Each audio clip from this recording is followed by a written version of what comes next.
because, yeah, it's pretty cool.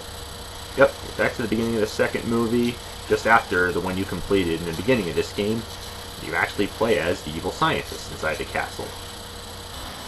Okay, that's different, but pretty cool at the same time. Yeah, a lot more puzzles, and as you can tell, yeah, I got a little stumped on this one, and yeah, like in the movie, you're basically trying to do experiments and stuff and set up the twins, both Scarlet Witch and Quicksilver.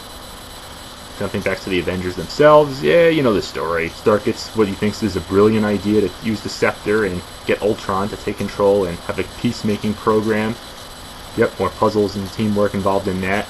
Getting Ultron to take over. Even the party scene, yep, they had to extend that more because you can't expect them to just sit around and talk and, of course, try to lift the hammer, even though you do get the cutscene, as you expect, and it's pretty funny and pretty clever. And as you know, Ultron isn't quite what he seems. He's anything but a peacemaking program. He's pretty much a monster set to destroy the Earth. Just like in the movie, you gotta stop him. So, yep, he causes destruction and crashes the party. What do you gotta do? Well, you obviously have to fight him with a lot of teamwork, just like the Avengers would. The next stop, of course, is overseas at the abandoned, or seemingly abandoned, shipyard, though it's anything but abandoned. Because obviously, the twins are there. And what do? Well, they do some pretty clever tactics. One obviously uses his speed to his advantage, and of course Scarlet Witch herself uses her powers to create illusions, and yeah, she even creates levels out of that. Yeah, just like in the movie, all those crazy mind scenes. I mean, god damn. Pretty cool, though. So you have to fight them off in a pretty creative manner, you know? Thor has to throw his hammer to obviously outbeat Quicksilver. And of course, Captain America has to use his shield to obviously outbeat Scarlet Witch, you know, to reflect her power. Then of course Hulk goes on his rampage, and what better way to take him out than with Iron Man, with his upgraded suit out of all things. Big boss fight in the city right here, and it goes on for a pretty lengthy time, but it's fun. Has a lot of creativity and variety to it, but very silly, I will say. I mean, what is he, a baby? Then you're off to the farm where, once again, like the party scene, you have to expect it to be extended a little bit longer than the movie itself, so yeah, lots of puzzles, lots of fixing things, and a cutscene as you expect, and pretty cool free roaming around here, as I mentioned before. But you want to get to the main mission objective, so let's cut the bullshit here, get the farm work done, suit up, and try to take on Ultron himself. Starting, of course, with a vehicle chase scene involving Black Widow on a motorcycle, and at the same time Captain America on top of the truck. Your objective is very simple: take out a certain amount of enemies, which happen to be Ultron's robotic foes. And yeah, you could swap back and forth. It's basically like the beginning scene when you're at the castle between Iron Man and Captain America. So, take out a certain amount of enemies, then take on Ultron himself in a boss fight, drain all of his health, then more of his foes, and then take him on another time, but obviously not the last. Then on the train you go. Where of course Scarlet Witch and Quicksilver realize what Ultron's up to, and what do you know? They take your side. So the Avenger team just got bigger. So it's pretty cool to be able to use their powers, like Quicksilver of course uses the power of speed, and Scarlet Witch of course can not only create mind control, but of course levitate stuff. Pretty awesome. And it's anything but over from there. Yep, you got more. Gotta save the big city from falling down like a meteor, or save the Earth better yet. Yep, you gotta start out with, of course, playing as the Hulk, carrying Black Widow. Yep, it's better to stay angry, of course. Make your way up, lots of puzzles, different teamwork, especially with your newest team members, which makes it even more awesome. And of course, as you guess, lots of victims to save, like in the end of the first movie in New York City. Only difference is, you're overseas, obviously. So yeah, lots of enemies to take out, and as I mentioned, it can get a bit monotonous, but it's pretty cool with all these different powers and new team members and being able to use them and everything. That's what the Avengers are. They're team members that just want to kick some ass. That's what you want to do in this game. And of course, the final stand against Ultron himself, which is, I have to say, a pretty extendedly long boss fight, but he doesn't go down quite so easy. So, that's pretty faithful to the movie, so it makes a lot of sense right there.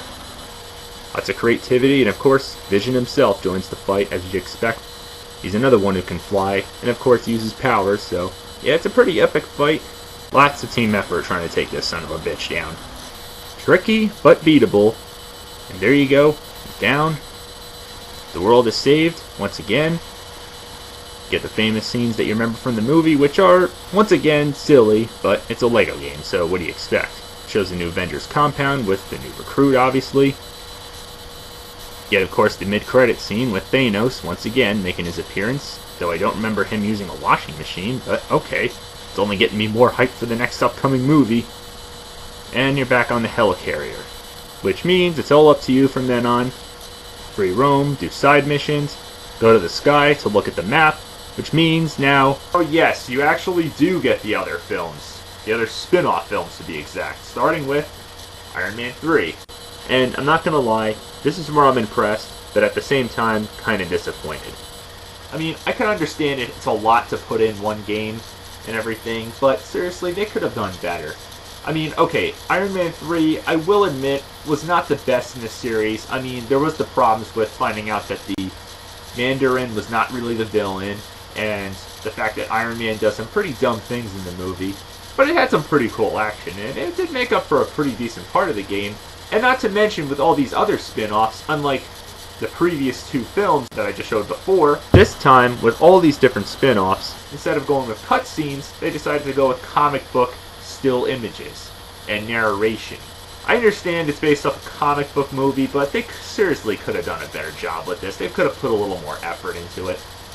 And yes, this does make for a lot of DLC for adding characters, skins, and of course, story modes. But let's cut the shit. Iron Man 3. This one, of course, is not a DLC. It's included with the game. But, as you'd expect, it's, well, this is where you find it, like I've mentioned before, in the sky. But yes, this is where it starts you, in his home in Malibu, after he stupidly gives away his home address, and obviously, terrorists rain on his home. So he plays Iron Man and Pepper Potts. This is obviously the only time that Pepper Potts obviously has the Iron Man suit on, which, well, it's not bad. And it's pretty true to the film. And, need I say no more, it's nothing out of the ordinary for a Lego game. But yeah, you do notice these spin-off games are kinda short and abridged. Though they do include most of the key scenes. And for this game, well, like I mentioned, it's this one, and then the next one after he's attacked and brought out into rural Tennessee, and he has to, of course, get help from that kid. And of course, you do have to make your way through the snowy town, because, yeah, obviously, if you've seen the movie, it takes place during Christmas. Get past all these treacherous traps, and of course, fight off against the actual real villains in this film, yes. This is, of course, before you find out who the real villain is, but it's not bad, you know. To me, they remind me almost of like a T-1000 knockoff because of the way they regenerate and everything. But, yep, this is the second part, and then, of course, the last part, which is pretty much the epic finale, where you're, of course, on the docks. And, well, you obviously team up with War Machine. I don't know where he was in the first get-together movie, but anyway, yep. Team up, stand against the villain, and, what, you don't have Pepper Potts come in? Oh, wait, that's right, yeah, in a comic book still image with narration. Come on, that would have been awesome to be able to play as her. You were able to play as her at the beginning of this part of the game. But anyway, yep, that's it right there. Kind of lengthy, but then again, kind of short. Then, of course, Thor: The Dark World. Not much to say there. Again, kind of short, but they include the key moments, which, okay, I get it. They want just the parts with all the action, the fighting, because, well, there's not much to really extend off of, with just simple talking dialogue sequences, but okay. Yeah, I know Thor: The Dark World wasn't really the biggest favorite out of the whole Marvel Cinematic Universe films, and I kind of agree. The villains were bland, and the Dark World was kind of boring, but hey, it makes for a pretty fun, interesting experience here. Get to play as Thor, and of course all his allies. And yes, eventually, of course, Loki gets out, but let's not jump the gun here. Yep, the main villain attacks Asgard. You know the whole story, but of course it's shown by still image pages instead of cutscenes. Whatever. I'm sounding like a broken record once again. Get to play as Loki then, fighting up against the ruler of the Dark World. Yep, in the Dark World itself, that's the next part. And then, of course, the final stand against him in England. You know, you get to play as most of the Earth characters that you're familiar with in the film. Puzzles, teamwork, and there you go. Back to the Dark World you go. And Captain America Winter Soldier. Alright, yeah, this was obviously the big favorite out of all three of them, and yep, it's my favorite out of the three that took place after the first Get Together movie, and again, I'm impressed that they got some of the key scenes, but they could have done a lot more. I guess maybe, again, it would have been too much. But yep, of course you start out by jumping onto the ship, trying to fight and beat up all the pirates, freeing all the hostages. And of course you have Brock Rumlow as your ally, for now, and yes, we all know what's going to become of this story. Obviously, he's part of the whole Hydra taking over S.H.I.E.L.D. Spoiler alert there. So anyway, you work your way through, save the hostages. Part 2, of course, is where obviously you take the stand against the Winter Soldier. Your ally in this one, of course, is Black Widow. The big highway overpass city fight scene against the Winter Soldier himself. Can't say how much more of this action in this film was great and how it utilizes it pretty fairly. And yes, you know who the Winter Soldier is. I don't think I have to explain it. They reveal him in a comic book still image. Okay, enough of that. And then, of course, the final stand against Hydra to take down those big-ass machines that are basically belong to S.H.I.E.L.D. And, of course, the Winter Soldier himself is inside standing guard, along with his henchmen, of course, that are sent out to kill you. Yeah, again, you got a lot of this fighting nonsense, as well as puzzles, and you team up, of course, with the Falcon. Yep, that's just the movie where he's introduced in. And there you go. And, well, is there Guardians of the Galaxy? Sadly not. Even though they're shown at the end of LEGO Marvel Avengers, the first one that came out in 2014, no game for them. Or is there? Next time. But anyway, onward. Ant-Man. Yep, probably saw this one coming since, well, you saw the Ant-Man's lab, so perfect foreshadowing right there. And how appropriate to include it since it is part of the Marvel Cinematic Universe based off the 2015 hit movie, and not to mention, is getting a sequel this summer. And you start off in the Pym Lab. Yeah. This is it. This is the only level in this entire game. Kinda lengthy, but could have done more with it. Okay. He plays, of course, the super shrinking but growing in strength Ant-Man himself, and alongside him is Lewis.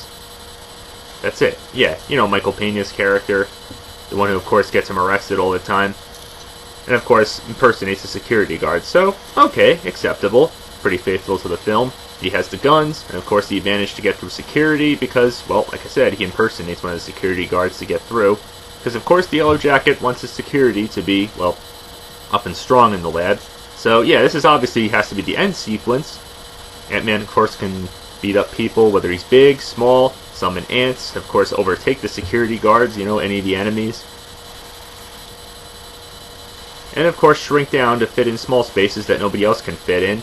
And, of course, as you guessed, it's a LEGO game, so what more do you expect? You solve puzzles. This one was a little tricky at first, got me stumped a little bit, but eventually I got it. And this one, of course, is too, because the way you have to do it in a timely manner. And then you fight off the Yellow Jacket. But wait a minute, doesn't the guy become the Yellow Jacket after the lab explodes? You know? And don't you fight him in his daughter's bedroom? Why in here? It doesn't make sense to the movie. Oh wait, it does happen. In a comic book still image. I should have expected that. So anyway, those were the ones that were included with my game, even though I had to download them, but thankfully they were free of charge. The rest of these I have to pay for. Like Black Panther. Okay. Even though the movie's just fairly new, and obviously this DLC is as well. Not much to say. It's okay, I guess. Doctor Strange, well, I will admit, is strange because I don't remember any of this from the movie. What the hell is this, a giant TV remote? The only thing that looks familiar from the film or comic book is the building, yeah, because of that window, you know, with the symbol on it. Other than that, I don't remember any of this. Okay, this world that Omahu, or whatever way you pronounce his name, is in, is sort of familiar, but again, it's not. Where's the main villain that you fight against? Where's any of the stuff from the movie? Talk about Strange, alright. They took Strange to a new level. You even got Captain Marvel character and story mode DLC.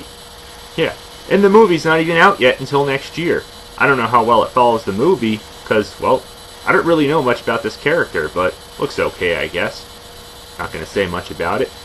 But I'm sure Marvel's going to handle this character in this movie pretty well. I mean, they always usually have. They even have that TV spin-off series, Agents of S.H.I.E.L.D., and honestly, I'm not even going to bother with this one.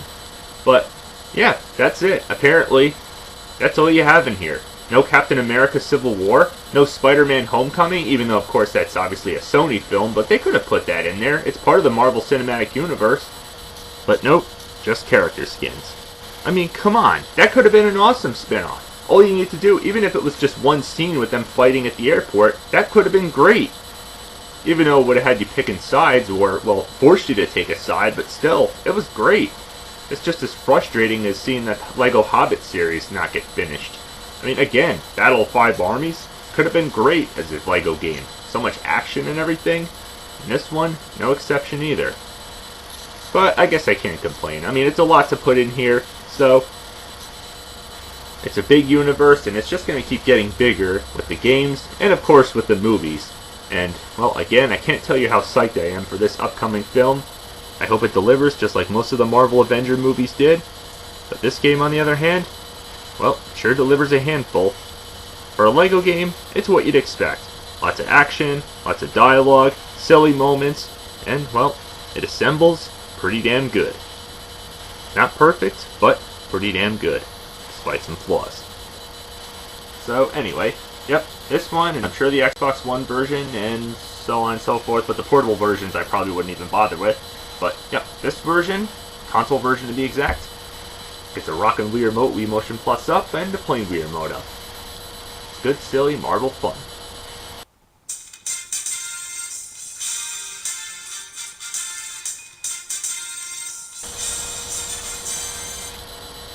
So, till next time, happy gaming. Hope the force is strong for next month. So you know what's next when it comes to LEGO games. Happy gaming.